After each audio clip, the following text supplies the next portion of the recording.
Hi everyone, this is Liv from Haley Vintage and welcome back to another Retro Cooking Wednesday. Well, it's not Wednesday, but we're still going with Wednesday. It's been 2 years it's been on Wednesday. You will still always be able to watch it on a Wednesday because it will always be loaded for you by Wednesday. But anyways, today we are doing Bake-Off, Pillsbury Bake-Off. We're still working our way through the Pillsbury Bake-Off. This is Bake-Off 21, 1970. Onion Lovers Twist. So, yeah, it sounds like it's very similar to an onion bread that we had already made a couple weeks ago. So let's get to that ingredient table and let's try Onion Lovers Twist by Miss Nan Robb out of Arizona. Let's see how she's done. All right, ingredients for our bread. 3.5 to 4.5 cups of flour. I have 3.5 cups measured out here. I'm sure it's to make sure that we get the right consistency of the bread. This will be divided up. 1/4 cup of sugar, 1.5 teaspoons of salt, a packet of yeast. We will then also need 3/4 cup of water, 1/2 cup of milk, 1/4 cup of butter. So we need 1 full stick for the entire recipe. It is split, so the 1/4 cup goes here in the bread. And then 1 egg. And then we make a filling, so our other 1/4 cup of butter is here. So 1 stick. And then we have a bunch of seasonings here. We've got a tablespoon of finely grated Parmesan cheese, a tablespoon of sesame seed. You could also use poppy seeds, or whatever you would like, I guess, wouldn't matter. A teaspoon of garlic salt, a teaspoon of paprika. So then we also need 1 cup of finely minced onion. So we need to get this chopped up. This is going to be our filling. So let's get this bread ready and on the rise. All right, so first we're going to take 2 cups of our flour, our sugar, our 1.5 teaspoons of salt, and our yeast into our mixing bowl. We're going to mix this all together. And then we're going to do our water, our milk, and our butter. We're going to get that heated up so that we have the right temperature for our yeast to rise on the stovetop. Let's get that heated. So in our pan, we want to heat our water. 3/4 cup water, and then our 1/2 cup of milk, and our 1/4 cup of butter. We want to get that to 120 to 130 degrees. Remember, we do not want our yeast to die, so we want to make sure that we don't go over those heat amounts.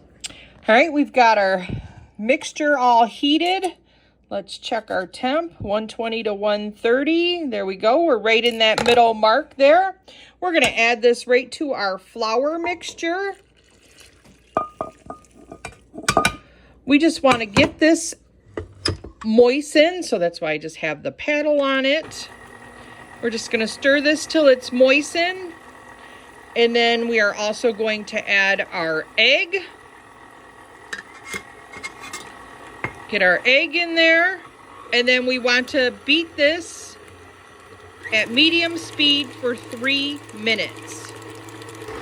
All right, so now we're going to slowly stir in our 1.5 to 2.5 cups of flour.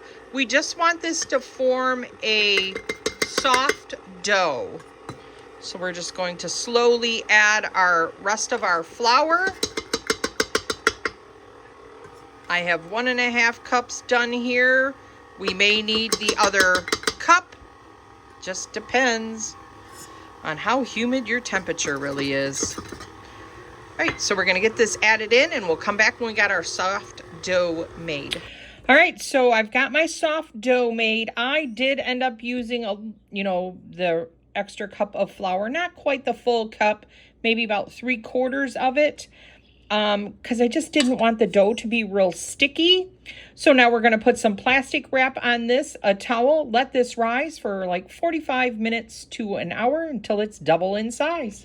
All right, filling, I've got my 1/4 cup of butter melted here. We're going to add all those seasonings. A tablespoon of sesame seed, Parmesan, garlic salt, paprika. We're going to add that all to our dish. As well as I've got like a cup of minced onion. Really finely minced. We're going to add that also to this. Mix this up really well. This is the filling for our bread. If you guys would like to see how I mince an onion, how I make several cuts on it or chop it up, please make a comment in the comments below and I will do that for you. All right, we're going to get this all mixed up. Let's get our dough punched down. All right, so our dough has nice and risen. We are going to get this out onto our countertop, and then we want to roll this into a 12 by 18 rectangle. All right, so we got our 12 by 18 rectangle cut out. So then you're supposed to cut this in half. So the 18, so you want to make it 9-inch, 2 9-inch pieces. So we're going to just cut this in half here. And then we're supposed to do our 12-inch into 3/4. So we want 6 pieces all together. So then these, we are going to add some of the filling in and fold them over and like braid it. So let's get that all done. All right, so we've got our dough all pinched together. Hopefully it's good, not like our marshmallows. Some of them didn't make it. And then we are just going to braid this like we would hair, you know, over and under. So we're just gonna pull one strand over and then on the over, and we're just gonna braid this whole piece of bread, pinching the ends, making sure that it all sits together. See, we don't want that to come apart. Make sure it's all pinched nicely. And then we're gonna let this rise again for 25 minutes. They're both nice and braided. So let's let them rise. We're gonna cover them. All right, so our beautiful bread has risen again. We are going to put it in a 350-degree oven for about 25 minutes. Ooh, onion bread is out of the oven and it looks really good. Not too much broke on it, you know, opened up. So I think I did pretty good. So Scott, what'd you think of Onion Lovers Twist, our 1970 Bake-Off number 21? Did you like? Yeah, it was good. Did you like it better than, because we did an onion bread, I don't remember which one it was. It was a couple weeks ago. Yeah, you did when it had soup mix in it. Soup mix. I really like the soup mix one better because it was stronger. But everyone liked the one you did. Yeah, I like this one a little bit better. Both very similar. Yeah, very similar. I thought the soup mix was a little bit strong on the other. I'll put the name here of that one. But the Onion Lovers Twist, it was pretty good.